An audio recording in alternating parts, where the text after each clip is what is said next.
listening to The Downside. The Downside. With Gianmarco Soresi. Welcome to The Downside.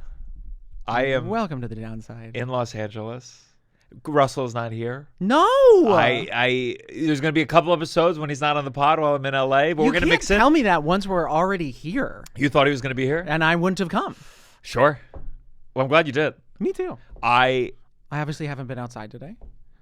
Well, you had your mask. When I saw you with your mask, partly because of LA, I said, "Oh, is he going to keep it on for the whole podcast?" And I'm going to have to not say anything. I'm going to have to be like, "Cool." A lot of people in LA already were wearing their masks, and it's like convenient. The fire's here, and now it all Because of COVID? I haven't seen Oh yeah. that. What do you mean? I haven't seen that. In LA? Not much. Oh, I see it more than New York. Oh, I just can't see it through my mask. I see. Yeah. I mean, I don't even know. I need to go get a new mask, I guess, for the smoke. That's true. You got Texas in? No, I'm turning off my Dexcom. This actually happened in do you remember the last episode that I did? Which was years ago. Years ago. At this point. You still have it? The diabetes? Yeah. Yeah, that's how it works. Yeah, that's so funny that the first time that I came on here, my downside was I got diabetes. Yeah. Has it gotten...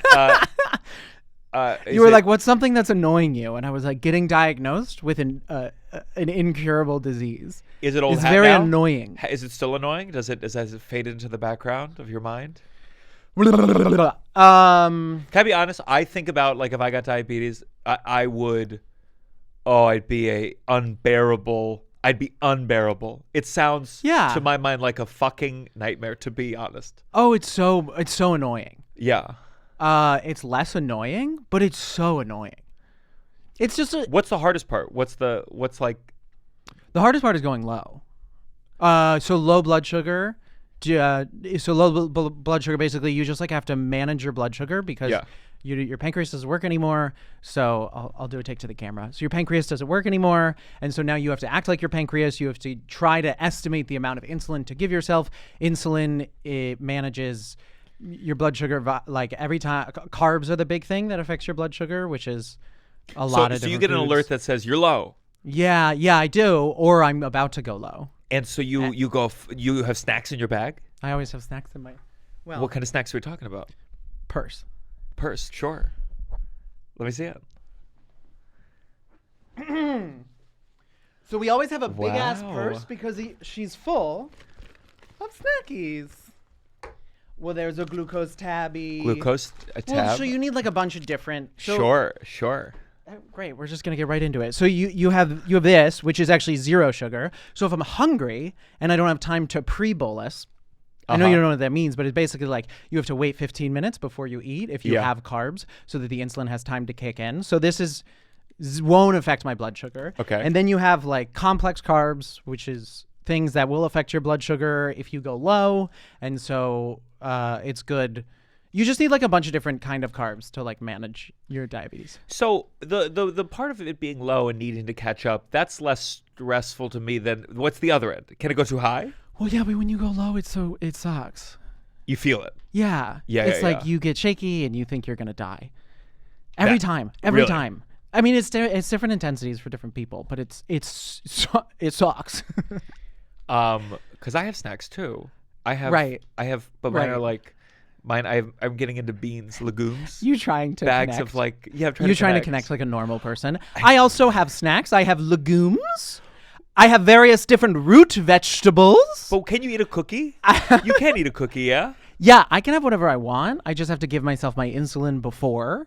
And then if I match my insulin correctly to the amount of carbs that I eat, then I'll be fine. But you can't do that always. You're bad at it. So every time you eat a cookie, you gotta give yourself a shot before the cookie. Yes. That would probably curb my cookie intake. Yeah, it does. Yeah, for sure. Yeah. And there's no cure ever. Well, every like 5 years, they are like, there's a cure coming right around the corner, and then it doesn't happen. So they just kind of fuck with you. Do you have a news alert? Like, hey, they think they have a cure now.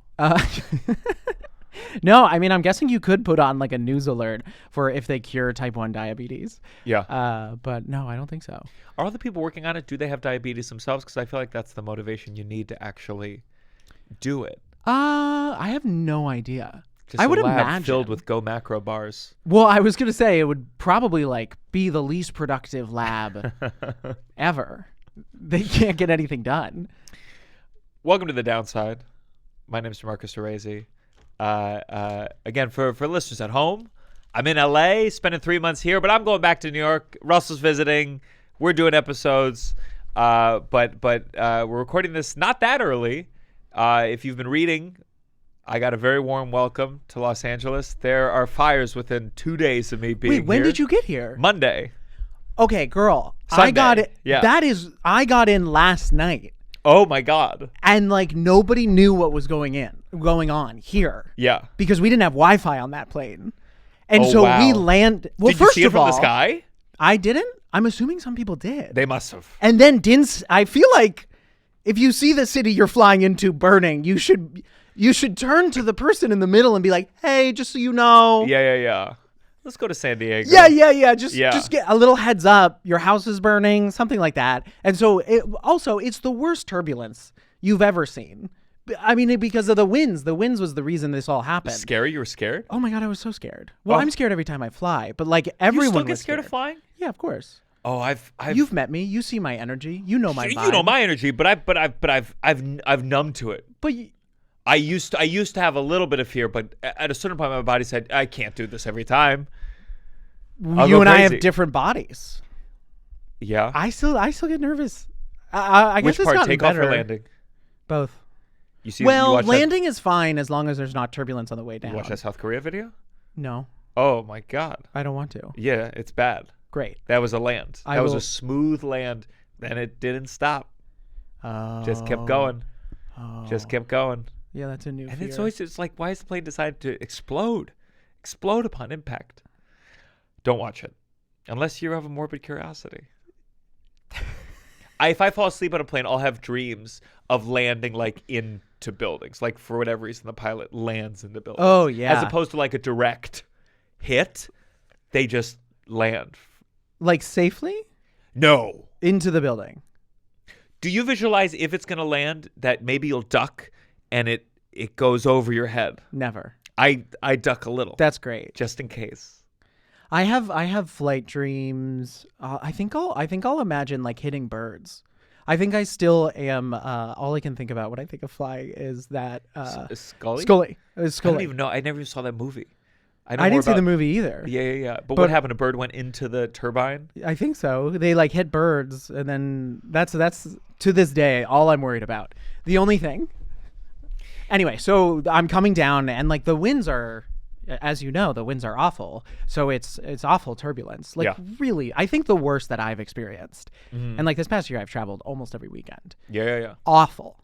And we like worst landing I've ever had. It was brutal. It was like, I'm surprised no one got hurt. And then at the same time, everybody's Amber Alert goes off. Wow. And then everyone's Amber Alert goes off. And I was just like, what the fuck is happening? That would be like you wanna actually go back died. home. You're in heaven now. You get an Amber Alert like, hey guys, sorry. It This was is God. for how, I was coming down from that for like 30 minutes. Yeah. Well, for those of you just tuning in for the first time just because you love Sam Morrison, this is a place we complain. Hello, Jen. We share our anxieties, our stresses, things that suck, which honestly, I came here like 2 days ago. I was like, I think I like LA. I'm honestly feeling anxiety about how much I like it. I think I'm shocked as so many places. I didn't realize how small it was, or every single place I've been, someone I knew. I knew them from theater camp. I knew them from something I did. And I was like, oh, I didn't realize how. Because of comedy? Because of comedy, because of theater camps. Like, I went to so many musical theater camps. Wait, what? How many musical theater camps did you go to? Okay, let's see if I... And for the listeners, I'm assuming he talks about this every episode. Every I'm episode. so sorry. I listed at the beginning. Cherubs was at Northwestern. It was like 150, 160 people. So that's the biggest one. It's called Cherubs? It's called Cherubs. It sounds like a gay week for chubs and chub chasers. There's definitely a lot of gay stuff there. Sure, a lot of gay stuff. One of those, it's so funny because they would split up the dorm rooms. I think Cherubs had maybe multiple other kinds of camps too. Or they're part of a program where, there was the math version and there was the sports version. And so naturally they separate there's the men's floor and the women's floor. And at a musical theater camp, forget about it. That division's not helping anybody out. Oh, it's helping. Oh, it's helping them out. It's helping me out. It was so funny. Okay, so there was a girl in second grade who I dated. We went to a Spice Girls concert together. And she left me for another guy. Truly, you get gayer every day. Okay. There's nothing gayer than dating a girl in second grade and going to a Spice Girls concert. Our parents were so confused because parents were very conservative. And they were like, we didn't know we had to deal with dating. She's in second grade. And then they might have met me and they said, it's okay. Absolutely. So, but get this, she broke up with me again for another guy who ended up coming out of the closet, and he does opera, I think, in Europe. And then at this Cherubs camp, there was a girl I liked, and I was competing. She sort of dated another guy who was straight then too, who came out of the closet later. All I mean to say is that the women that are attracted to me, whether it be all the way back to second, that's the funny part. Second grade, there is something. There's an energy. There's something. Because in second grade, every boy is so gay. Yeah. There's effeminate men, and you're certainly on the spectrum of that. Yeah. And then there's so effeminate that you show it at second grade as an 8-year-old. Mm-hmm. Women are but also is she not gay? What's her? She could very well be gay. She's that I don't know. Tova could who knows? Who knows? Let's out Tova. Sure. Let's talk about Tova's sexuality. I've been meaning to talk about this on your podcast for a long time now. Okay.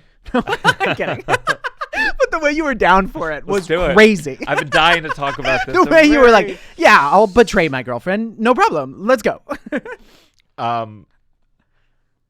So.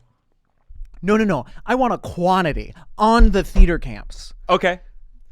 Cherubs. I did French Woods 1 year, and that's it's considered... Again, these are gay campgrounds. Cherubs is the Chub Week. French Woods. I mean, come on. That's the cruising weekend. What's next? I did NYU. I did the Cap 21. Cap 21. That's the name of something. It used to be the NYU. The music used to be the musical theater branch of Tisch, and that was the one where that guy blew me. Oh my God, a callback to we were having gay sex. Yeah. You told the story of the guy who blew you on... That's not the first podcast I've told that story. I mean, that's what I start with. No, I know. I can't wait for Joe Rogan. No, you have 3 stories that you tell. And the only time we talk is you telling me stories that you've already told on podcasts. There was one called the Musical Theater Institute for Teens, which that was not a sleepaway, but it was a regular camp.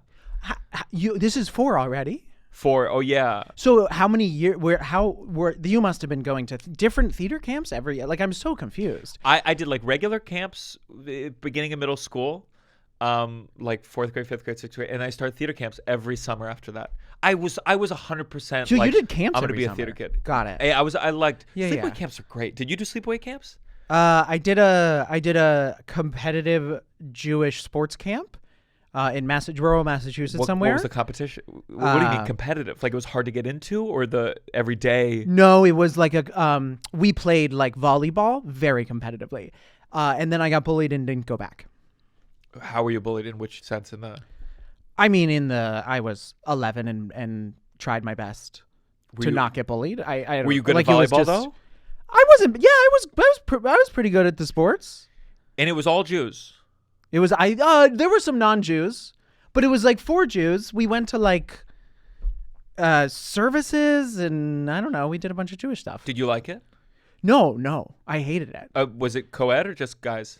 Co-ed. No, I have no idea because I don't. I think it was just guys. That's so funny. Yeah. I don't even register when there's women or not. Sure. I'm just well. Everything I need is here. No need to look elsewhere. Oh yeah, it was all guys because then I think there was an all girls camp that we sometimes flirted with about doing dances with or something. But that's how you flirted with girls. You're like, we're gonna dance together. I don't think we did it. I think I was too young. I was young. I was like 10 or 11. Did you ever like have a crush on a girl or anything like that? I mean, I like wanted to go out with some girls, but I don't think I would call them crushes. Sure. It was more just like, if I go out with Stephanie, people will think I'm cool and not gay. Yeah. Hey, fuck off. We're at 4. 4. I now I feel like I'm like, oh my God, did I overstate? Overstate as in like the musical theater camps. I know those 4 for sure. 4 musical theater camps is crazy. No, it feels like it's not so enough. You're going around LA being like, 2 more French Woods 08, what's up, girl? Cherubs is the one that was like, it was 7 weeks long, 5 weeks for the acting, 2 weeks for the musical theater extension. And it was like, it was a beautifully run camp. Like it's one of the few things from my past that I'm like, perfect. If you don't make it in comedy, this is what you're doing, right? You're going to go teach at a musical theater camp. The way that you even said 5 weeks for normal, 2 weeks for the extension, I was like, this faggot knows the rules and loves the rules. I could run the shit out of a camp. Yeah, you would be so good at that. So they did this thing. I don't even know it exists anymore. So get this for like the final moment. So it's 5 weeks and you're working hard and it's emotional. And I think I got my first blowjob. I mean, it was you're working hard is because you have a show. And you want to do well. Yeah, and you want to impress people. And you're doing mask. And get this. How many of them were like competitive as in like these people think that they're going to be on Broadway? They did a good job, or you could say a bad job. Like Stage Door, which I didn't do, is the one where it's like you got the leads or you got the ensemble, and the hierarchy was clear. Cherubs, all the shows were like intensely ensemble based, which now I hate. But back then, no one felt like they stole. Oh, another camp. These were in college. I did Broadway Theater Project. I did an acting. I did more in college. Wow. So I did do 7. Wendy Ward Acting Studio, Broadway Theater Project, A Circle in the Square. Boom! 7. Wow, 7. That's a Broadway theater, right? No, it's a Broadway Theater Project. Broadway Theater Project was like a nightmare. Jesus Christ. Wait, what's Circle in the Square? That is a theater, and they have a school. Yeah, that's like they have a school in the basement. Where they let like college and students. It's like yeah, but it's a 2-year program, so it's a real mix of like 16-year-old, 18-year-old. 2-year summer program? No. There's a summer program and then there's a 2-year program. But sometimes the 2-year they take the this summer sounds like thing. A conservatory. Yeah, it really was. But it's like they're still around. I'm trying. I went there recently. I had an acting teacher who died, and they had these service in the Broadway space. And I saw a teacher there, and I want to do. I'm gonna do like a stand-up comedy workshop for the kids. That's that'd be cool. That's really sweet. Okay, so Cherubs, they do this thing at the end. This is good for you. This is good for your brand.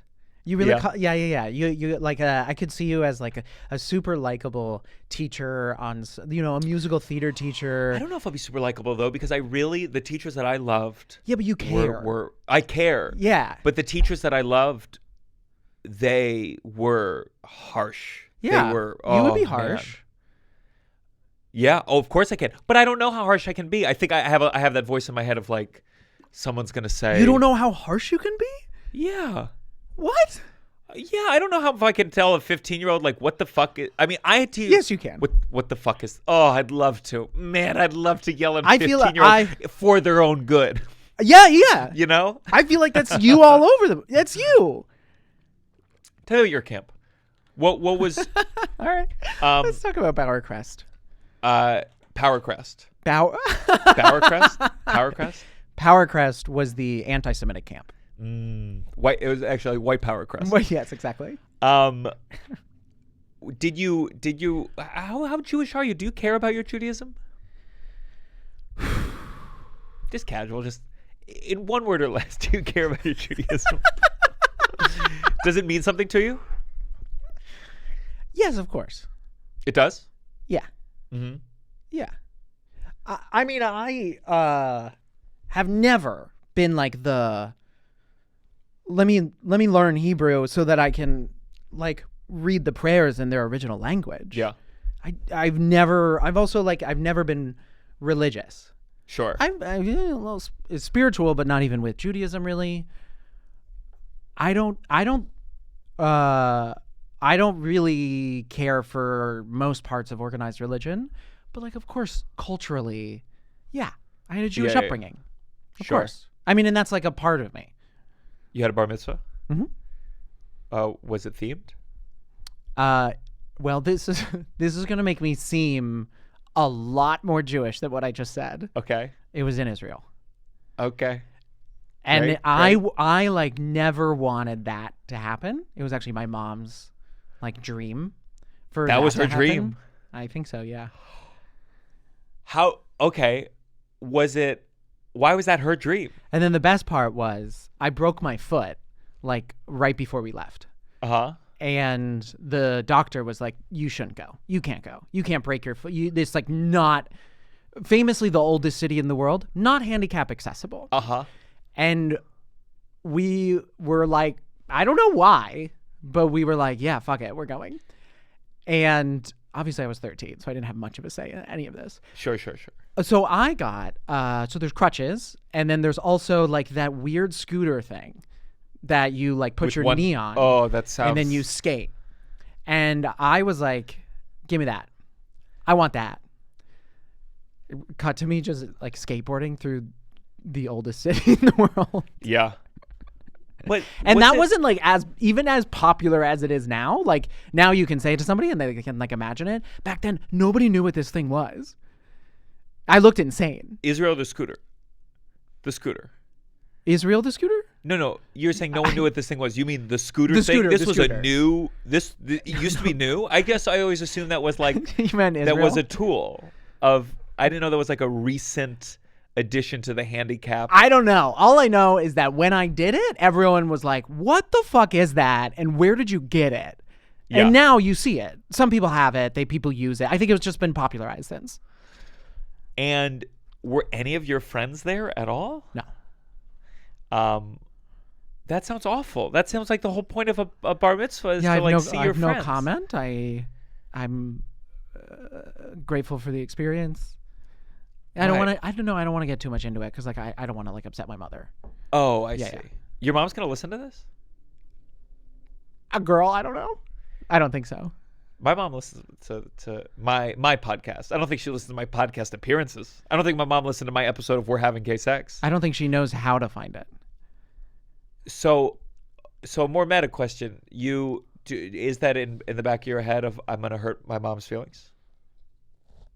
Do you think about your mom's feelings in your comedy? I don't know. I probably as much as anyone. Like if I'm not generally because there's very few things that like. But I've just never had that conversation with her about this. So sure. like, I don't want to. I don't want to. No. We don't have to push into it. It's just interesting. It's so long ago. Well, yeah.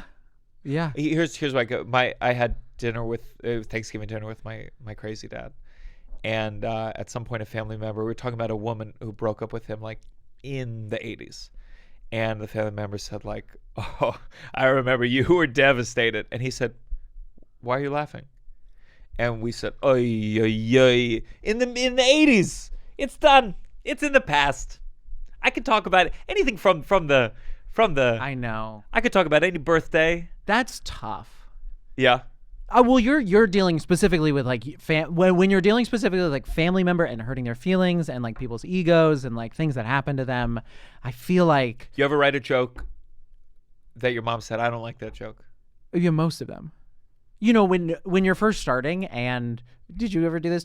I mean, you had to get people to bringers. I know because we were on some of the same bringers. Yeah, I didn't do too many bringers because I didn't have enough people to do neither. them.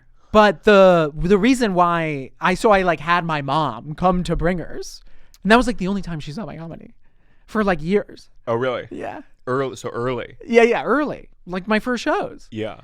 We've done bringers together. Yeah. I remember doing doing a Broadway comedy club with you and going to get like energy bars after. I remember being in like a Dwayne Reed with you. God, we sound like the lamest comedians. Every other comedian on their podcast is like, I remember when I was first starting out, me and my friends, we would all go to the Cellar, and then afterwards, 3 a.m., we would go do Molly, and then we would hit another club. We'd do a 4 a.m. show. I think Gianmarco and I went to go get energy bars. I think those comics are all gone and dead. No, they just have podcasts. I only have one joke that I worry if my dad ever heard it, he'd be upset. And it's not like part of a banger set yet. Well, there's like, my mom didn't like my comedy because I cursed. Or like I would talk about sex or like anything that a mom wouldn't like. But then there's stuff where it's like you're talking about personal stuff. Yeah. Or your mom. I mean, I've never talked about my mom on stage. That's what I mean, though. Yeah. You've never talked about your mom on stage. I wouldn't have an act. Yeah, that's true. If I didn't talk about your mom every opener, I go, that last guy's mom. Let me tell you about her bar mitzvahs. Yeah. This is the kind of roast comedy that you get from two comedians that follow shows with a trip to get an energy bar. That's crazy to me that you don't have any jokes about your mom.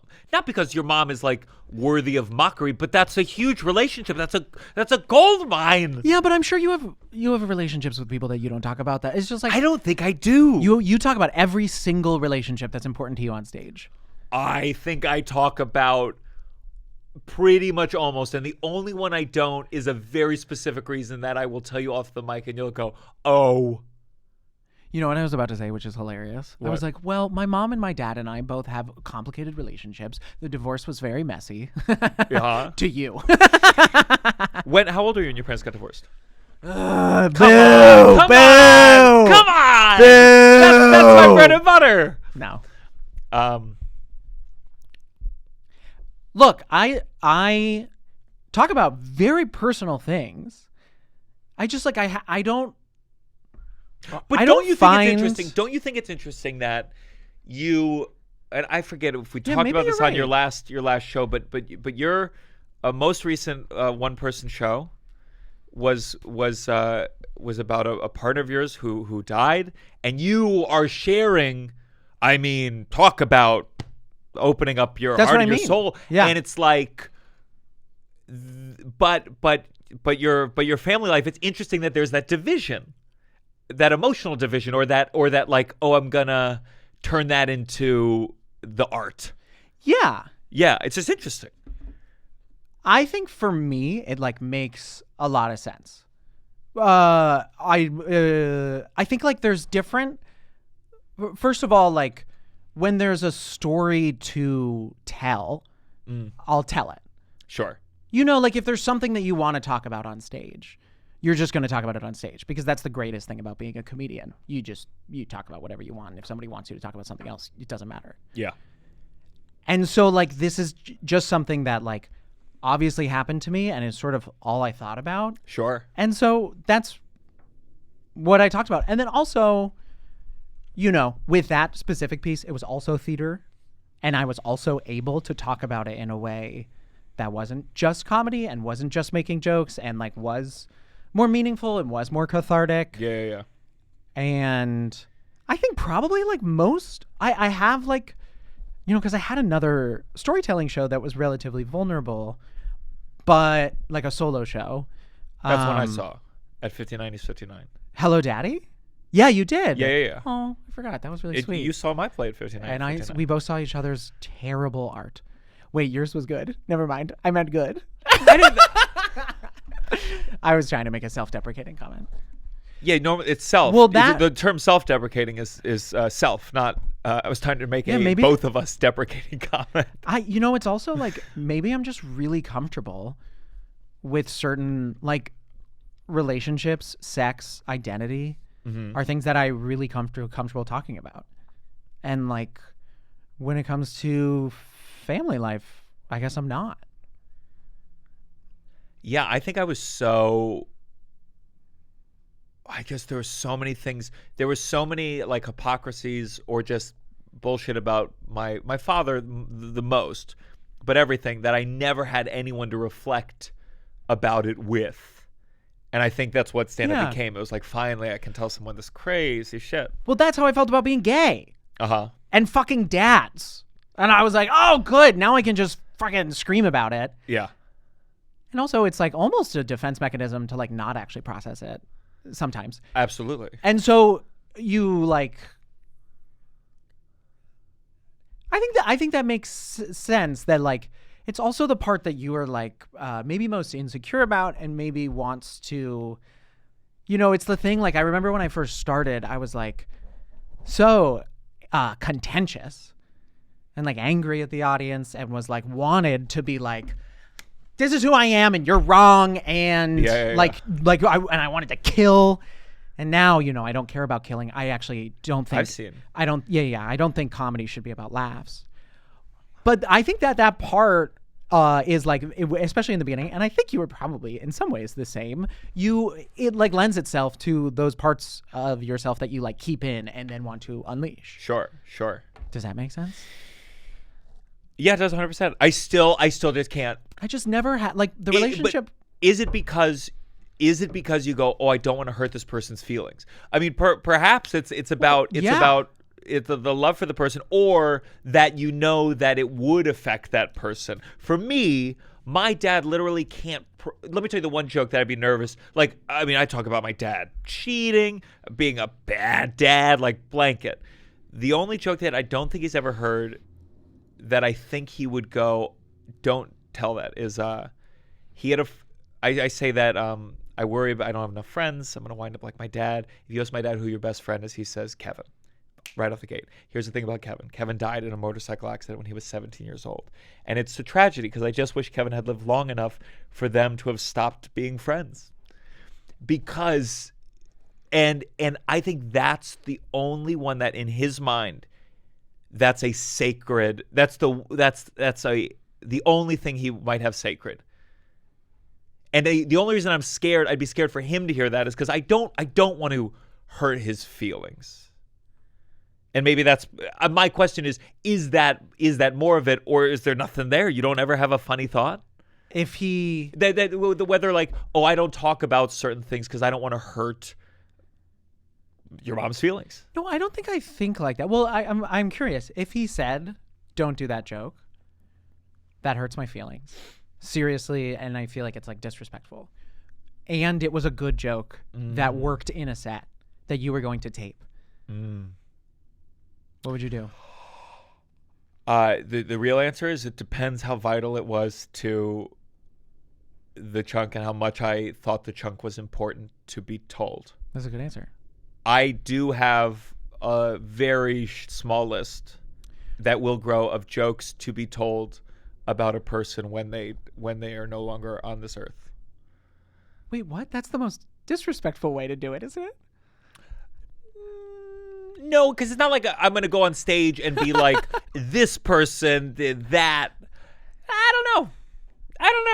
You know how in a memoir, you know people love when a celebrity writes their like, this is why you hate it when a celebrity writes a memoir in their 30. It's all bullshit. When someone is 84, when they're in their deathbed and they release that memoir where they go, you so-and-so was a fucking bitch. Oh, this person did that. That's what you want to hear. The truth. The truth. That's where the good art is. To me, I feel like I probably... Are you going to move the mic around as you're talking into it? Yeah. Not even the greatest sound engineers could balance the difference in audio. It's a good challenge. I didn't tell jokes because I was like, oh, I think that would have offended Jonathan. Really? Uh-huh. About him? Or about your relationship? About anything. Yeah. I think... That's different. Because I loved him. I do love my dad. I think luckily I haven't had to confront it. I really haven't had to confront it. He really, it just doesn't register in his mind. That good. We'll balance it out. So it'll be shitty. For So now it's guests. the same. It's just about consistency. By the way, let me just shout it real quick. If you're a fan of the show, join the Patreon, patreon.com/downside. Me and Russell are still doing 2 bonus episodes every month. It's just us catching up. We release it close to the record date. And patreon.com/downside. I just got back from Las Vegas is what I wanted to complain about to you. Have you been to Las Vegas? I hate it. Interesting to me. We're both being like vulnerable in our stand-up. Sorry, No, that's fine. I'm just so interested in this because it is really the opposite. Yeah. I don't talk about my family life, and you exclusively talk about your. I wouldn't say exclusively. I've never heard a single original joke that isn't about your family life. It's a huge well that will run dry. I mean, yeah, you dip into old.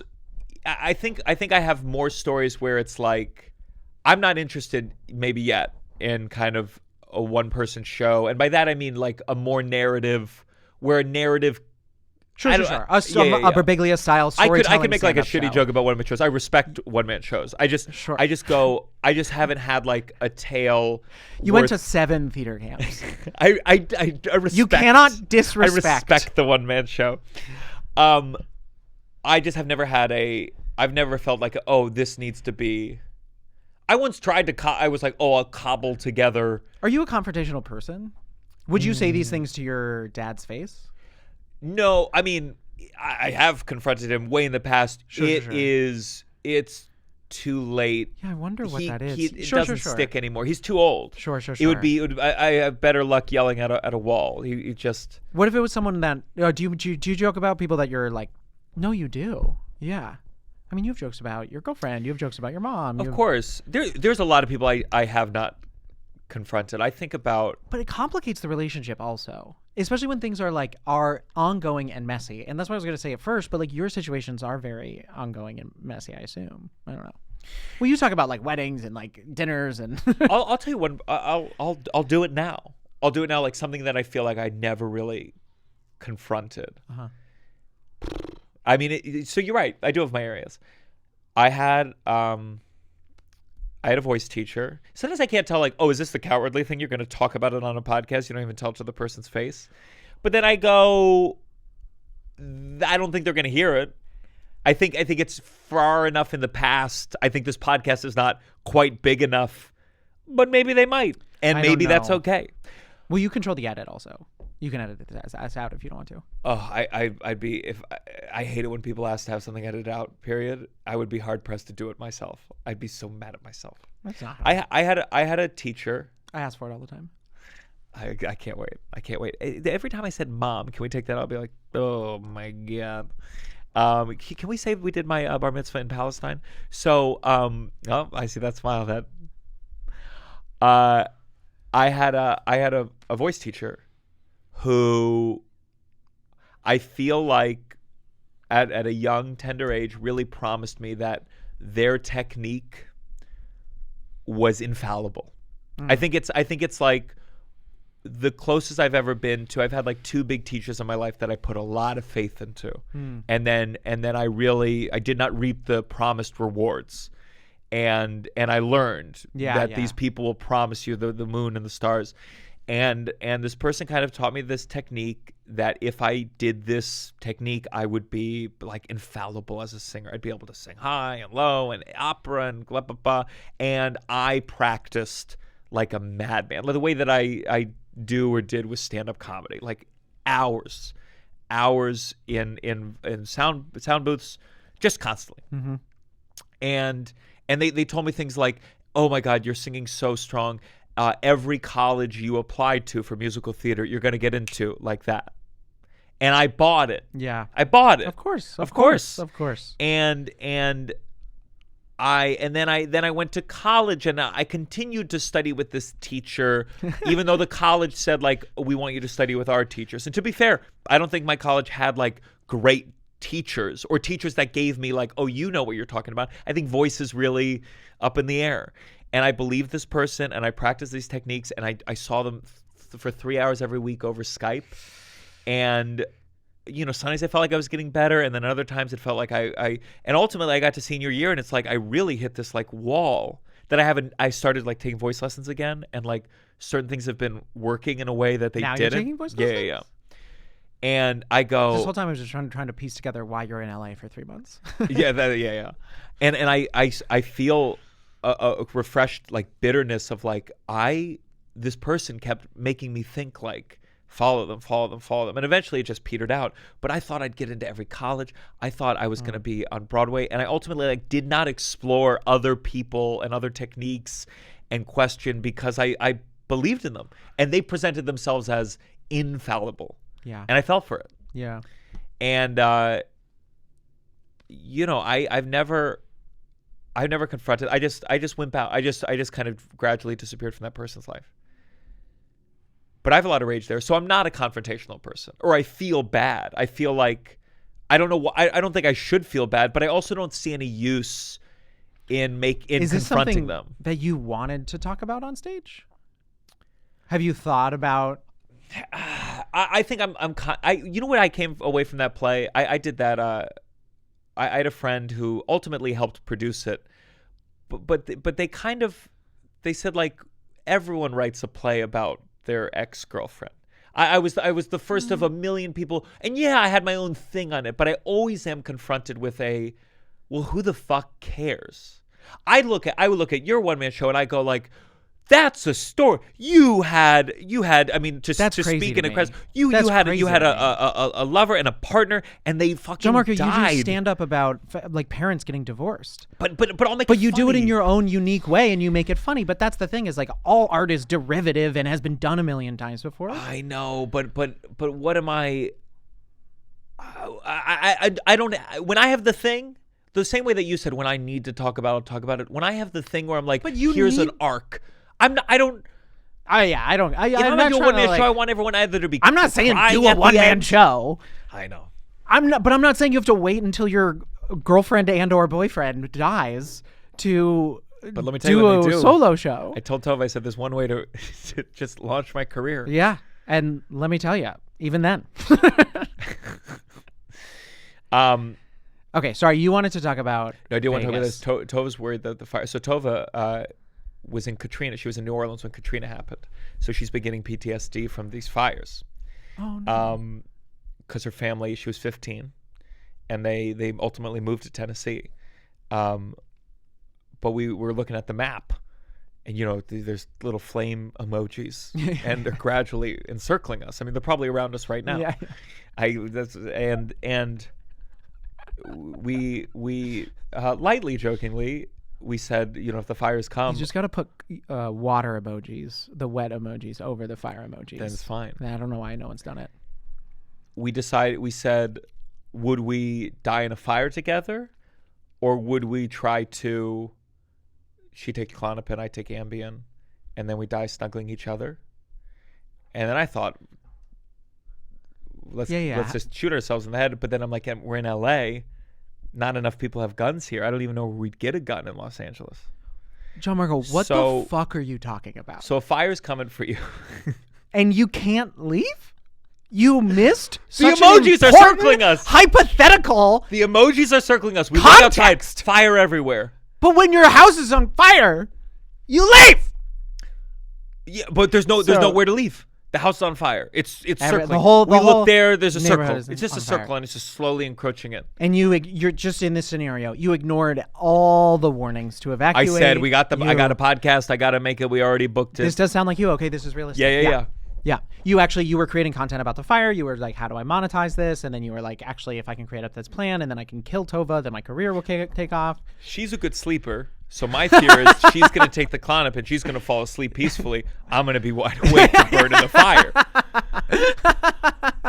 That's my fear. So. Yeah, no further questions. I went to Las Vegas. Have you been to Las Vegas? When I was like 8. You never did? You never did any gigs there? No, I've never done a gig there. It's brutal, man. Yeah. I fucking hate Las Vegas. Yeah, I can imagine. How bad is it compared to Times Square? It's like if you left Times Square and the only place to go was another Times Square. Yeah. And all of Times Square was indoors. That's what it's like. That's what it's like. And on top of that, like the everything's cost like what an airplane would cost. My opener had a late flight, and he said, So it's "I just the can't M&M decide." store always. Oh, everywhere. That's awful. My opener said, I'm here for 6 more hours. I don't know whether to go to the airport for the day because I think it's cheaper at the airport than it is here in Las Vegas. Okay. I could 8 times it would happen. I say, okay, I get a water bottle, and they say that'll be $9. I was like, never mind. Is there like a cool? Where's like the Brooklyn? No. I mean, it's far away. Everyone in Las Vegas said, well, have you gone to Red Rock? I said, you're saying the good part of your city is 30 minutes away. I got to hike a rock. That's the best part of your city. There's nowhere to go. Yeah. Maybe there's some outskirts, kinda, but most of it is just these fucking casinos, and everything is gross. Everything's overpriced. I went to. Do you know the Jabberwockies? They're The like dance crew? The dance crew From like 2009. From 2009. So I like. Do dance. I know the Jabberwockies? So they have a show there, and I said, oh, I'll go see. They have a 2 p.m. show. 3 shows a day. I'll go. I think tickets were like $180. But I have nothing Jabberwockies to are do. selling 180 tickets. Number one, 3 they're shows not a selling day. out.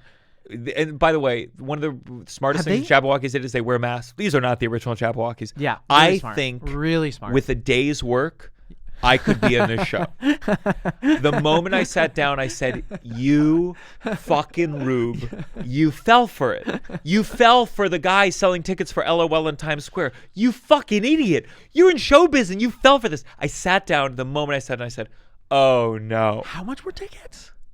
I spent $180 because I wanted to sit even closer to this. I said, I want to see these moves up close. I'm in Vegas, baby. And there was like maybe two songs in it that were great. To see the Barry Ribs of comedy, of dancing. And you know when all the dancers are doing the same thing, but it's like it's a little bit off, and you're like, oh, you're not quite in sync. Yeah. You're not fully in sync. And then this is where I said, now I'm mad. They do a section where one of them comes out dressed like a reality show host, like in the Hunger Games, and he has a toupee, and that's the big joke. And he goes into the audience and has individual audience members sing karaoke. And that's when I said, fuck you.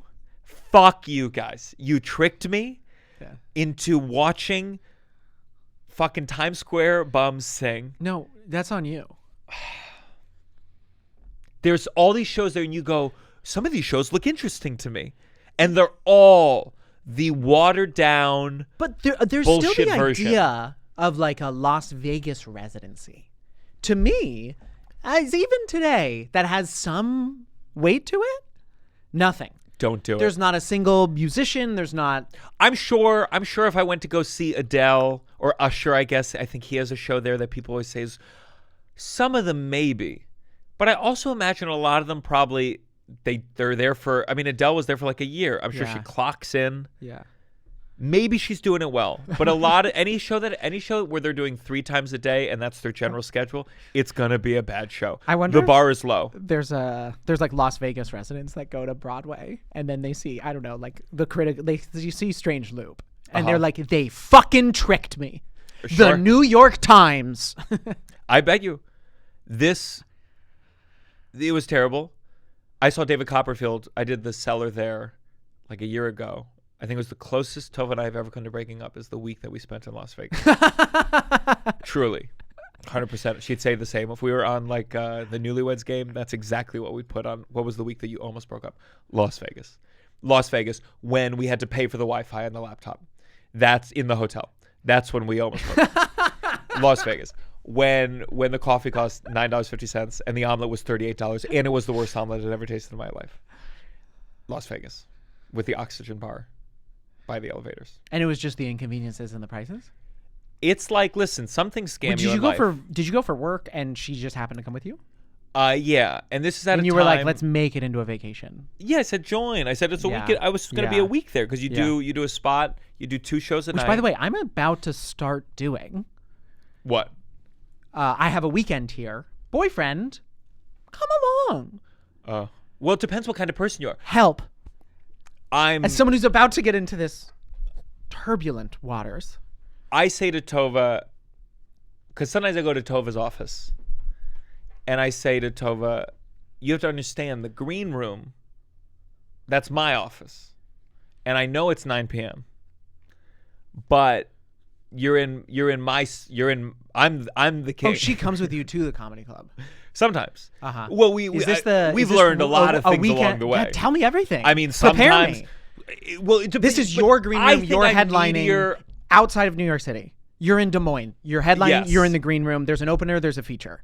Yes. Or well, there's host and only a feature. just one. I just bring my opener. There's an opener. Mm-hmm. That's when you say to Tova, "This is my green room," because you're going over jokes, or because it's like vibes.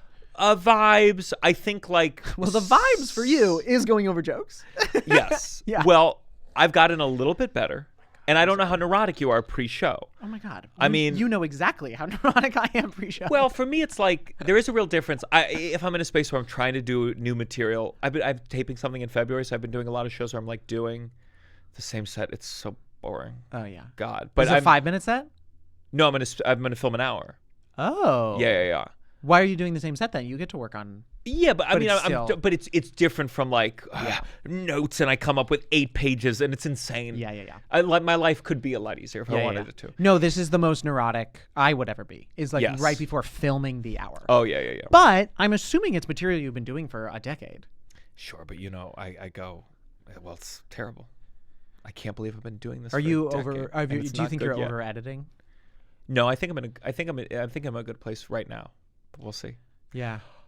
So, wow, I would be so curious to compare like your process with Lisa Traeger's process. What's Lisa Traeger's process? Just it takes a hit of a joint and goes up and just riffs it, and it's. I mean, great I was and talking funny. to her, and she was trying to find that balance of like specificity and also loose. And she is like, part of her charm is that she's so loose and she's so good at improv, and that vibe is like what makes her special. And Lisa then hides her neurosis. Like sometimes with people like Lisa. Like I see Lisa and I go like, you seem so chill, and part of me goes, no one in this business is that chill. Like some people hide their neuroses, and some people like me, like people come up to me before a set and go, hey, are you okay? Yeah. Hey, is everything okay? Yeah. And I go, yeah, I'm fine. Yeah. And then other people I go, where is your neurosis? And those is sets, it when you go do home? Fine. With the sets right before where you're like, I'm doing fine. You go on stage and you're fine, right? For the most part. Yeah, I know you are. I've had bad sets before. Oh, of course. Oh, no one is questioning that. But I mean, in those moments where you're super tense, and I've been that super tense person, and people are like, "Hey, man, are you okay?" Because you're pacing around, and then I go on stage and kill, and it surprises everybody, including myself. Yeah. That's what I'm talking about. It's like, what do you mean it surprises yourself? That's a self-deprecating thing that you don't actually mean. No, sometimes sometimes I'll surprise myself because I'll be super nervous or in my head, and then I get on stage and I'm super comfortable. Sure, but you're not shocked when you kill. We came up. We know how to be punchy if we want to be punchy. Sure. We could both, but I wouldn't go. I'm not like shocked, but I don't go, oh my God, I no, can't believe I killed. I know what I can do. No, yeah, of course. I'm saying what I'm saying. So basically, I think there were just some times where, maybe Tova's sleepy. Maybe it's the late show. And she wants me to be like the lovey boyfriend in a way of like, she goes like, can you figure out like who can get a food? And I go, babe. Yeah. It's a work trip. I know. It I'm doesn't feel like a work trip, but then you brought her. It's all about expectations. But you should bring them there. To be fair to Tova, I turned to Tova, and I don't know if you look to your partner for any comedic insight, but I lean on Tova a great deal in terms of like, hey, did you see? Does this? What do you think of? And I've gotten so much better. The women that I dated when I started stand-up comedy, the women I dated is crazy. You're straight. The women I dated? The women I dated? What do you want me to say? We got them! We finally got them! The women I dated? Most heterosexuals would just say the people I dated. The puss that I used to get when I started stand-up comedy. What's up? Absolutely. They dealt with the fully unvarnished. So, okay, is this funny? Is this, and it's gotten a little better. Oh my God. And it's still not good. Oh my God. But I've gotten. So I'm just wincing at the idea of dating you 7 years ago. Well, we used to do that too. We dated. We did. Sometimes you came up and you would say, I'm the gay version. If you came up after me, you said, I'm the gay version of your last comedian. I always thought it was funnier if you said, I'm the straight version of your last comedian. Yeah, that is funnier. Yeah. Thanks for the note, asshole. I'll go ahead and use it. I'm trying to think if there are any I'll follow you on your taped hour. That's the one part of hosting that I do miss sometimes is that anxiety of where you want to like come up with a joke right off whatever the last thing you that miss they that? said. Sometimes it was fun when that's when I would go when you get a surprise where you go, oh fuck yeah. I am struggling with the relationship thing because sometimes I'm a little bit like, you don't understand. It's like a whole different world. And like, I'll run a joke by him and like, he doesn't get it. And I'm like, no, it doesn't. And I get super defensive and I feel like or I'll have a bad set or I'll bring him. Does he laugh? Does he smile? You know what? Yeah. Every show I brought him to is just not a good show. Yeah. I'm so mad. I'm so mad about this. And I try to tell him and I feel insane. Really? It's brutal. Okay, one of my favorite jokes, Taylor Tomlinson in, I think her last special, is like, when you bring your partner home to meet your parents, and then that's the one time your parents are normal. And then in the car, you're like, I swear they're monsters. I feel like that's how I am with my boyfriend right now, trying to explain what it's like being a comedian. But he's seen you kill. Yes, but like, not, and it's just like, it's a club, and I ended up going first. And the host didn't do any jokes. And, it's just none of it is where, like, I killed. Mm-hmm. And, like, there's that part of me that's like, I do this. I don't want to get vulnerable on your podcast. It's just, there's part of you that's like, you care about this so much for a reason. And I feel like if he doesn't see that. Anyway, I think when you don't do well, it hurts even more because you go, what we do is so...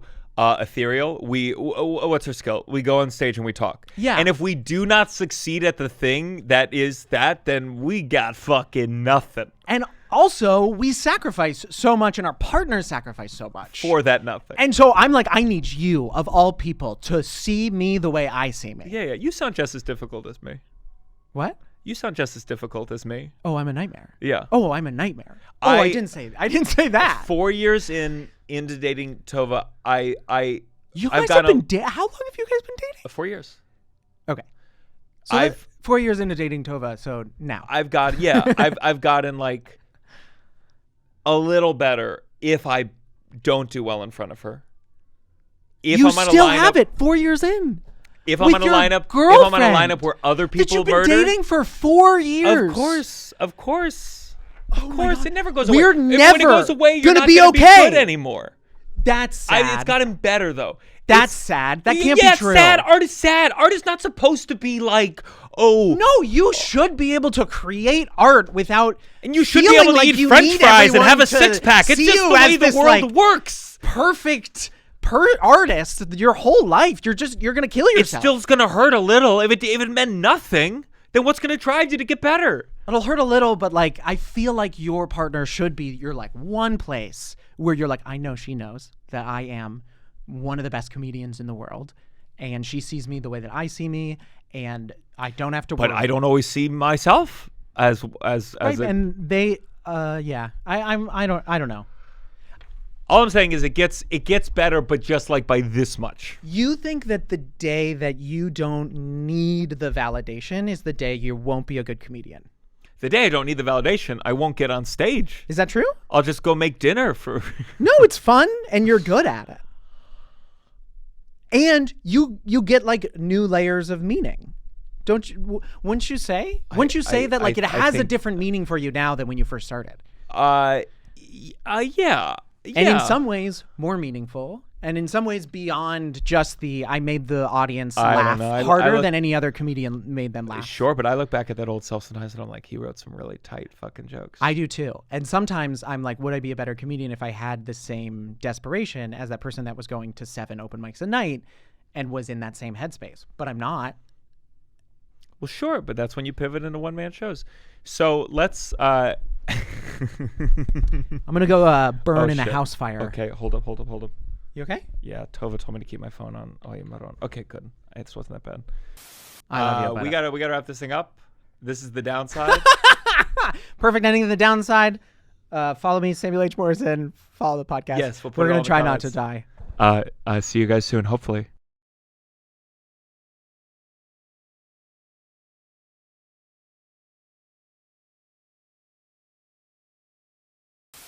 Hey, Debbie Downsiders. We had to wrap that up because the fires were moving south and north and east and west. They were coming.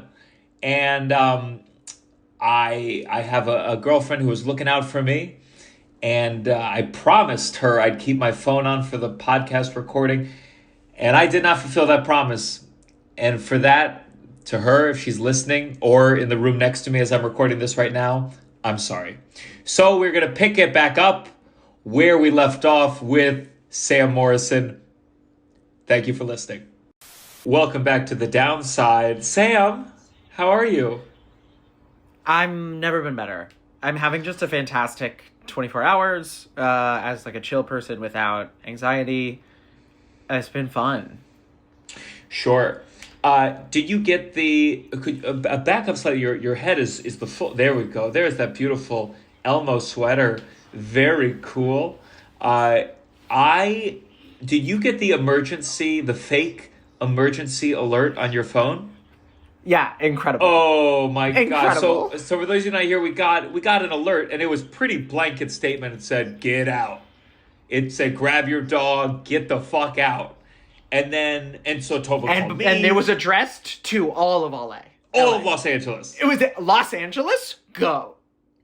And Tova called me. I was at the gym. Everyone's looking at. And then maybe 10 minutes later, we got a new alert that said, disregard the last message. That was a mistake message. It was only for this one so small area. Just a fucking disaster. Because also what I was thinking, well, luckily what we were talking about afterwards, the people I was with, was like, there's only one explanation for that, and it's a bomb. Like, there's sure. there's no reason for all of LA to be evacuating from fires. Of course, because I was looking at them, everything looked like it was getting a little bit better. Not great, but the idea that what could have occurred, now would be a great time, honestly, to kidnap a child, because I'm not listening to any more Such beats. a good time. Go for it. Go for it. If I hear anything, I go, nah. Oh, don't worry. It's probably another fuck up. That is so. Could you imagine? So important. It's so important to not fuck that up. It's huge. Would you remember years? But could you imagine right now if you got an Amber Alert that said there's a 10-year-old missing? No one gives a fuck. No one. The 10-year-old is gone. Like a while ago, in 1,000 10-year-olds have been kidnapped in all of Los Angeles area. I'd be like, nah. It's probably just one in one specific part that doesn't pertain to us at all. Yeah, now's the time to kidnap all the 10-year-olds. Well, for those of you, can we just please zoom out a little bit? Please. Yesterday, we got to talk about yesterday. I mean, an hour ago was cool, but what the fuck? I want to see the footage. I want to know how cunty I was when you were like, do you mind if we just finish? And I was like, no, I have to go back and get my insulin. Listen, you are not, if the bad guy is it's me, my girlfriend, as she told me, she said, keep your phone on. She experienced Katrina. She is more aware. She's sensitive. She's cautious in a good way. She's in the other room. I should mention that right now. This is like when I had to do therapy at my mom's house over Zoom, and I was like, well, I guess it's Dad's fault today. It is my fault today. And I'm fine with that. Tova, I agree with you. You're on headphones. You can yell as loud as you want. He's also a little loud. I did not keep my phone on. I had 6 missed calls from Tova. I looked at my phone. I picked up. Very quickly, it was clear. Time to wrap up the podcast. I don't think she was thrilled I was doing it to begin with. Yeah. Oh. And yeah. Joe, you go ahead. So Tova said we should pack an emergency to-go bag just in case. And let me tell you something. I did not take this bag as seriously as I should have. I threw in a pants. I threw in one sock. I was wearing Uggs to the podcast recording, and I was like, oh my God, why didn't I put on sneakers? I had nothing. Because you went straight. I went home. You did not. No. Because I was like, do you want to share an Uber? And you were like, I'm going to this other place. Not near you. Listen, it's so impossible to tell how quickly you need to respond, but we were in the podcast studio. We were like right on the line of the evacuation area, and I'm pretty sure out of one of the windows of the podcast studio you could see fire. And I guess that's probably a good time to get moving.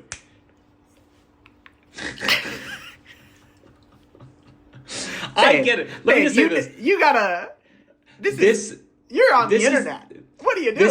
This is the closest. I guess it's a good time to get moving.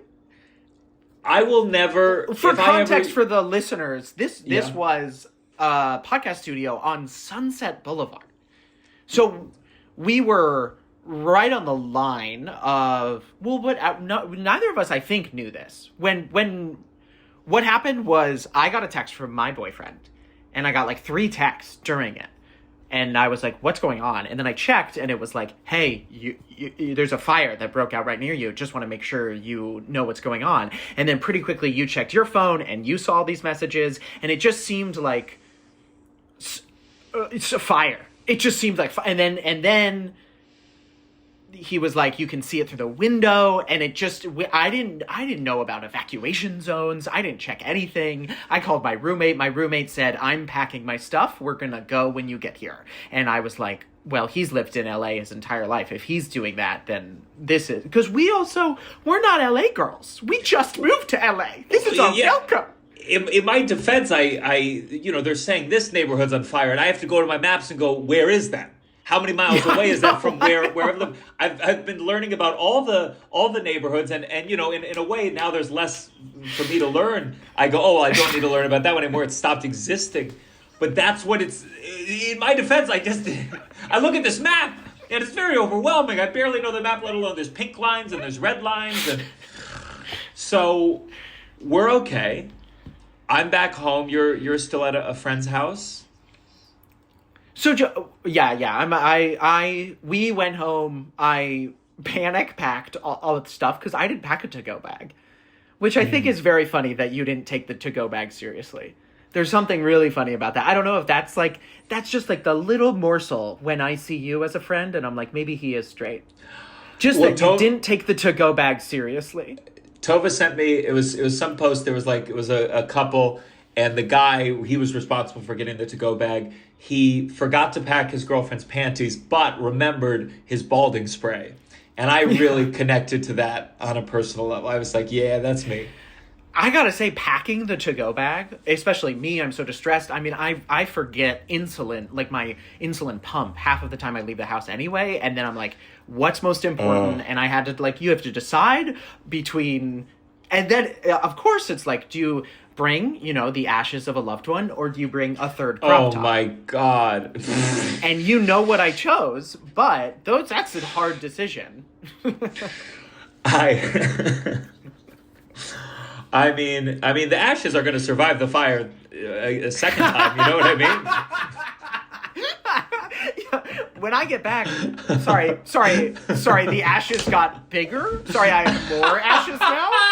The ashes got better. Sorry, there's more love in my household now. Well, so we're okay for now. I went to a friend's house. We're back here now. Hopefully these fires die down. I don't know. You went back home. We went back because we looked at the map and the fire was the emoji was a little bit smaller, and I said, okay, let's go. But Tova made clear she does not want to die because I want to record a podcast in the future. So it was a good learning moment for our relationship. I now know that. I had thought dying for podcasting was on the table, and now I know that's not acceptable as a partner, and I appreciate that. I appreciate what's crazy is that just 2 days ago, I was asking you for relationship advice on how to date, because you have no experience dating as a performer. And now I do. I would never consider asking you for that. Hey, here's my advice. What was I thinking? All I know is my girlfriend is beautiful and wonderful, and she deserves the world. She deserves the world. You sound like you've had a traumatizing 24 hours for very different reasons. Oh boy. I don't know. It's tough to cover it's tough for me to really understand the news. It all just sounds, it's like new fires are starting. Everyone's, someone says the mayor cut this much from the fire department. And someone else says, no, actually the mayor giving, and people are using it as like a political opportunity. Did you see that newscaster where he's pretty good looking, but he turned to his side and he had a fire coat on, and they revealed. Did you see this? No, I have not been watching the news. Okay, so I just followed that little app with the fire emojis. there was a newscaster where he was reporting from the ground in Los Angeles, and as he turned to his side, it was clear that his fire jacket, there were very obvious clothespins in the back to keep it nice and tight so he could look good for TV. Now, people are roasting him, so to speak, but I just think it's like, as people, we've been on camera before, I'm sure someone gave him a jacket. It was way too big. And guess what, guys? You can't get mad at someone. When we've been insisting that every newscaster be kind of hot, like non-threateningly hot since the beginning of television, you can't be mad at them for then continuing to play the game. Like those clothespins. Well, it's not getting in the way of his reporting, but the idea, like everyone was saying, like, look how fucking disgusting. I'm like, get out of here. You have people reporting on the news from Fox who were demanded by Roger Ailes to show their legs as much as they can beneath the table. This is the world we wanted. But more importantly, like, he's a newscaster. His job is to look. His job is to talk about weather and look fine. He's doing half of it. If the firemen with the hoses, if they also had clothespins, if you saw them put down the hose and they said, "Hey, you're looking a little flabby in the chest area. Let's tighten this up," then we can be mad. But the newscaster's job is to be on the camera. You don't want to listen to the radio. Yeah, he's the camera guy. He's the guy that stands in front of. You can't get mad at the camera guy for making sure that he looks good on the camera. Yeah, the internet the past 24 hours has been also really funny. The check-in texts are funny. It's just there's so much happening that is so, it feels so urgent, and yet I'm completely fine. It feels like the world is falling apart, and it feels like it's just the apocalypse happening online. But then also you go through my feed, and like half of it, people's homes have burned down. It's just this wild mix of like everything's fine and everything is not fine. Yeah, it's a weird thing because even in New York, things always happen in New York, and it's very national news. And you something would happen, and you get all these messages: "Are you okay? Are you okay?" And you wanted to be like, "Yeah, the shooting was in Brooklyn," or I remember in Times Square where the car drove into people into Times Square, and I think it killed someone. This was many years ago, and I remember people would check on me, and I was like, "Don't worry, I wouldn't be caught dead in Times Square," Or luckily they got the guy because I remember the blog post. I remember the blog post. Well, John thank God they were able to about how much a Times Square comedy club means to him. Thank God they caught that guy because Spider-Man was already there. Actually, 4 of them were already on the scene. That was my joke for like 6 months when I was at Times Square. It was a good one. Yeah, no, I'm sure that gets a big laugh. I'm not being facetious. So you're safe. I'm safe. We hope it dies down. Obviously, it's a lot of Palisades. What is it? 60% of the Palisades now gone. My mom used to date a guy in the Palisades, and I mean, like, lived there for a good year. I don't know, man. I don't know. I remember my mom. Do you ever have a moment? My mom was there was that shooting in Vegas, big shooting in Vegas, and it was a fucking nightmare. And I had a moment where I realized, like 2 hours later, I was like, "Oh my God, my mom is visiting Las Vegas right now." That's why I've been getting, I think, messages throughout because people go like, "Oh my, yeah, they just went to L.A." Yeah. Oh. Well, I think we're safe from this for now, but awful. There's a comedian, Pete Lee. Do you know Pete Lee? He's on The Tonight Show tonight, and his house burned down. And I just thought, my God. I think what's so hard about comedy is, like, I don't know, if you were doing something else, like having tragedy, I said to Tove, I hope his set fucking rocks.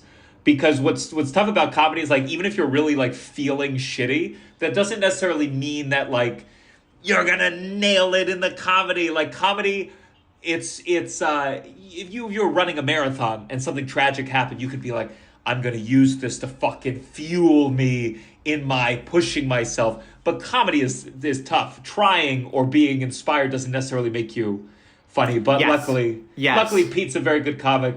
I'm sure he'll have either a really good opening joke or the end he'll start crying and it'll be perfect and beautiful. And I hope sells out his tour, and he can buy a new house. Yeah, I mean, like, I saw that post. I had the exact same emotions. I mean, he's an incredible comedian. I can't imagine him not having a good Tonight Show set. I think it'll be a big pick-me-up for him, and I think that's a great distraction. I also, like, those times where I'm pumping myself up to have the best set. I mean, it works, like, half the time.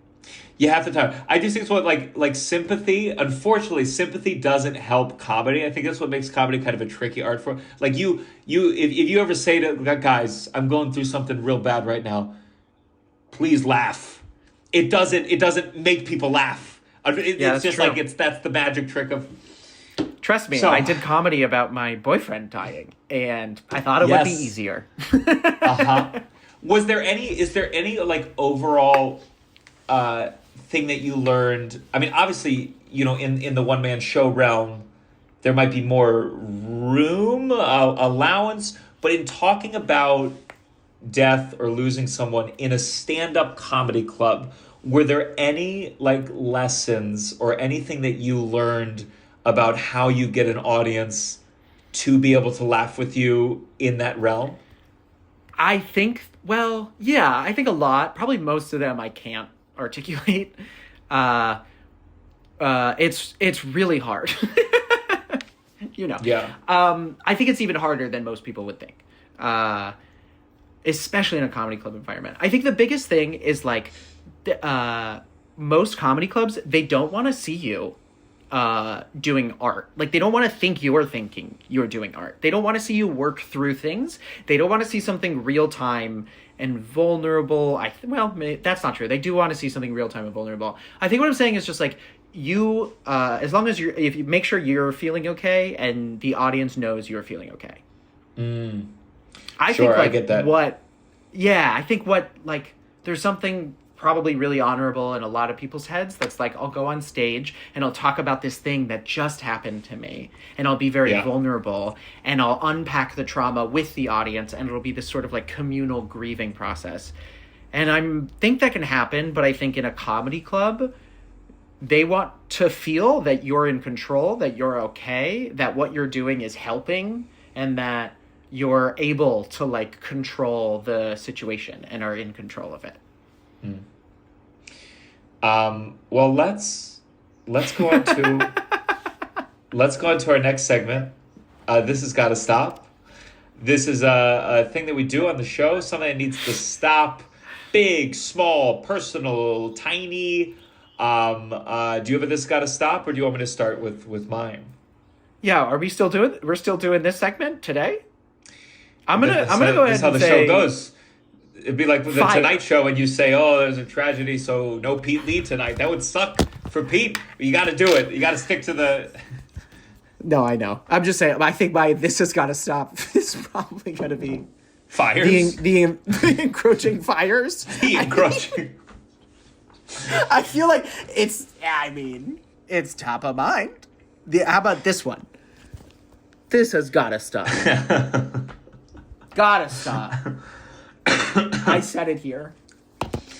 All right, I'll tell my this has got to stop just because I can do a real one. I don't. No, I'll go. No, it's fine. I'll go first. Since this is really the episode where I tried to talk about Las Vegas and really failed at every turn. We talked about Vegas for a good amount. We did. I reviewed the footage today. I was like, okay, I got one Vegas clip. My this has got to stop. To? What do you mean? Sorry, go ahead. All right, yeah. Go ahead. I went to the Sphere in Las Vegas, and it is one of those things where I don't like a lot of things in Vegas, but the Sphere is so gigantic, and the screen is so encompassing. It is worth the money. I will say that. It is like a unique, oh my God, what would it be like to watch a full movie in this huge sweeping screen? Sadly, I had to watch whatever fucking drivel they put on there that could appeal to every age group. With even if they didn't speak the language the movie was in, that's what this has got to be. So it was a tale, I think it was called Postcard from Earth, Postcard to Earth. And it was a lot about like climate change, but in a way that even if you don't believe in it, you'd be okay with this movie. It was a really like climate changes. We gotta be careful, guys, without any like, here's the CEO of ExxonMobil, let's Luigi him. That would have been like, oh wow, we're really doing something. Instead, it was like this, they showed all these screens of like climate disasters, which I promise they will incorporate footage from this fire in this montage. And then they show human beings going to like a new planet, and they like plant a magic seed that makes the planet come to life with green and animals. And I was like, you just undermined the whole fucking message by saying like, it was basically like, we need to take care of Earth. Now here's a magical thing where like, maybe we can just go to another planet and it's fine with our magic science. Yeah. But and then you leave with like the catharsis of feel like you solved the problem. Yes, you go, like, wow, this is taking us back. But my this has got to stop is they showed Earth, and again, like sort of evolution, but enough evolution that if you don't believe in evolution, you still enjoy the movie. And they showed these big sweeping animal kingdoms and jungles and underwater, and especially seeing it on this big screen where you get to really see a full panorama, that's when it finally kind of struck me, where are the animals fucking?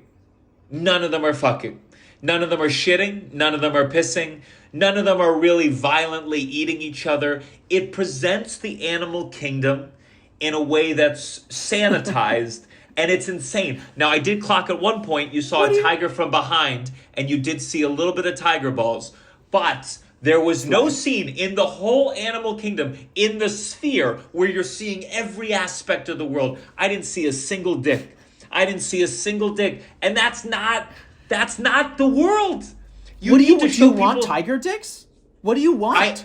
If you're going to say that this is realism and you want to convince me and make me go, wow, I want to see reality. Don't show me some version of reality where none of the tigers fuck. That's not the world. There should be shit everywhere. I want to be on board with you. I do. I really do. But when they say reality, most people aren't like, we need dicks. But they're there. They're there. Where are they?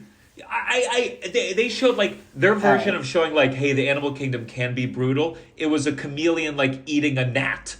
I follow, and this is my fault, it's a account on Twitter called like Nature is Metal, and it shows like the most horrifying things from the animal kingdom. I should unsubscribe.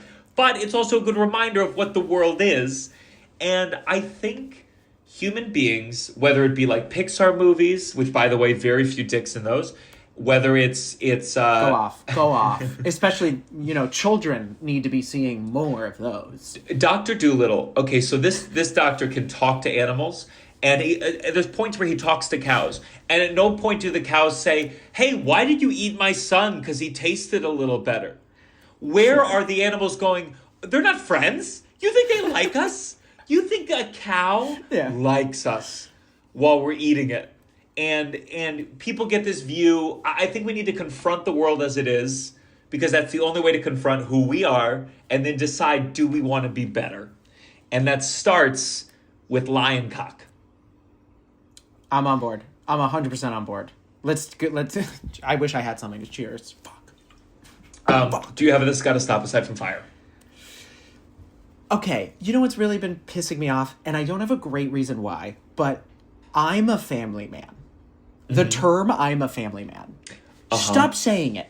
It doesn't sound as good as you think it sounds. Every politician, I'm a family man. It's like, first of all, fucking first of all, I don't believe you. First of all, like the more you say it, it's like if you say I'm a feminist more than 3 times, I don't believe you. If it's the Republican version of I'm a feminist. If you say I'm a family man, I think you are Matt Gaetz. I think you are a bad person. Yeah. And you have this veil. And then, like, even if you are a family man, it's like, isn't that kind of what we're supposed to do? Sure. like if you're a Family Guy, that's just like evolution. You're doing evolution. You know what I mean? Yeah, it would be more radical if they said, I don't respect my family at all. I'm going to put America first in everything. You know, fuck my kids. I don't care about them. Yeah. I care about you, the taxpayer. Like, I care about you. So I haven't talked to my cousins in weeks. Months, years. I don't have their phone numbers. I'd be like, I think he would like universal health care. Sure. You know? I hear that. I agree. It's the same thing where, like, per your point about the feminism, where they go like, you know, I have a daughter, so I understand. I have some like insight. I have a mother, and I still speak to her. It's like you don't get any points for that. So put it away. We're all family people of some sort of another. I'm a family guy. I talk shit about my family constantly. You know. That's a good one. It's like, I don't know. Yeah. Well, I'll leave it there. Let's go on to our final segment. You better count your blessing. Let me just say here a mini blessing again. Our patrons. You wanna hear me and Russell catch up twice a month, bonus episodes, patreon.com/downside. It's some people sometimes they start at a $5 a month patron and then out of nowhere they bump it up to 10 or 25. Oh, what a beautiful act of pure charity.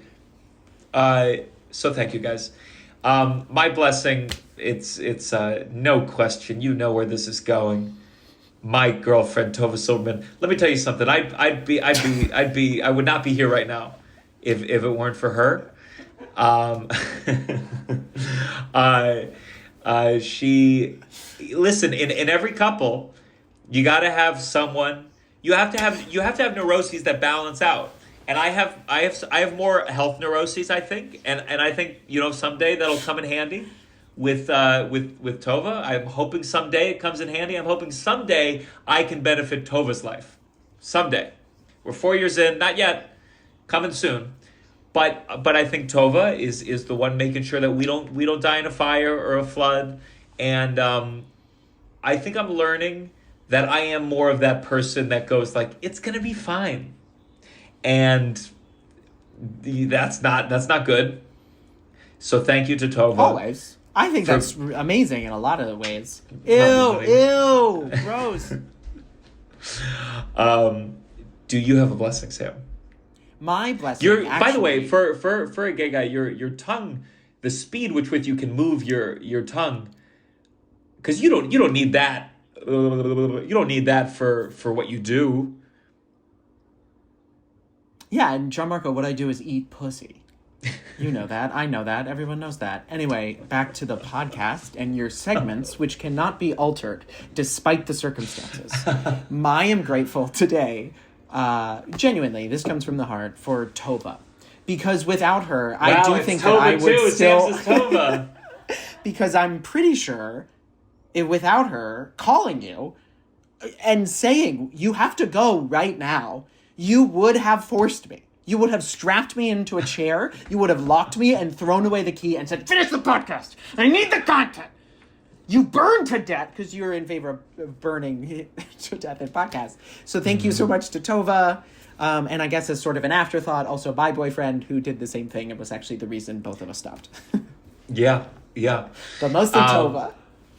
And I just want to give a preemptive blessing. Thank you to Melrose Podcast Studio for, I'm sure, you're going to knock off that 30 minutes off the money. I really appreciate that in advance. I just trust it's going to happen. So I'm going to record it now.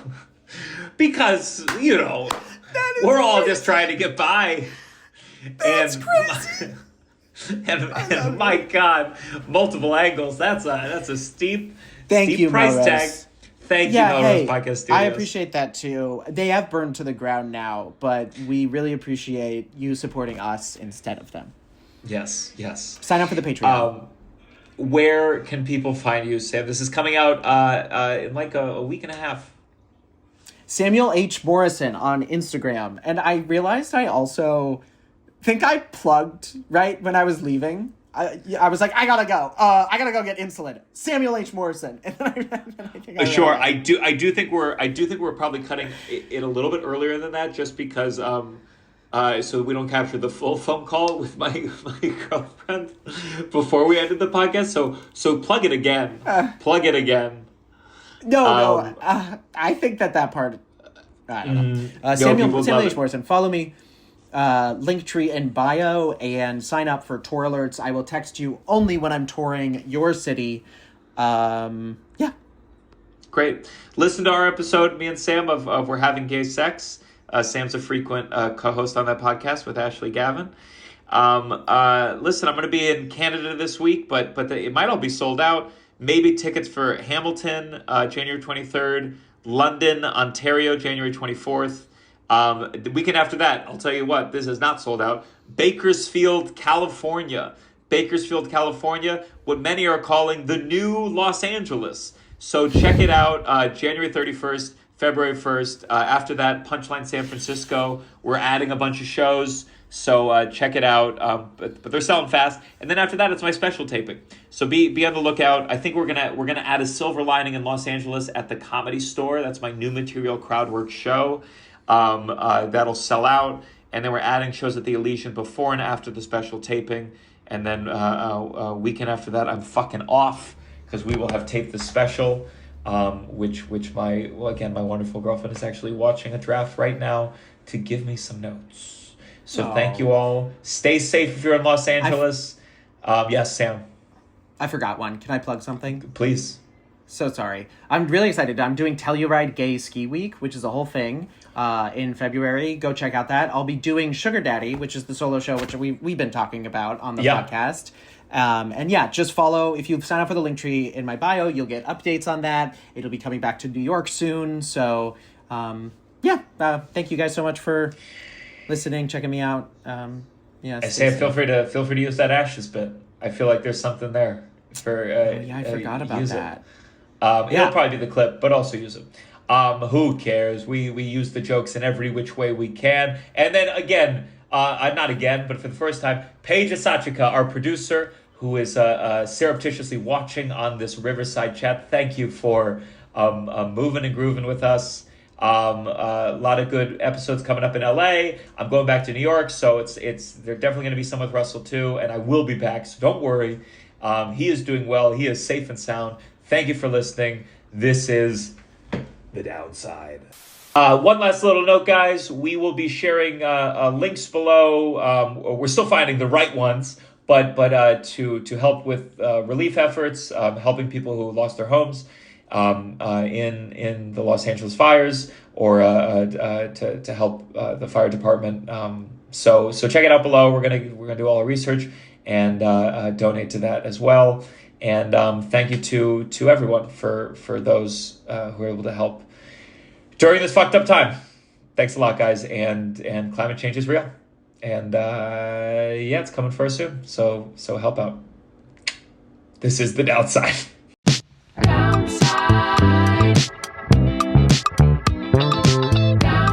You're listening to The Downside The Downside. with Gianmarco Soresi.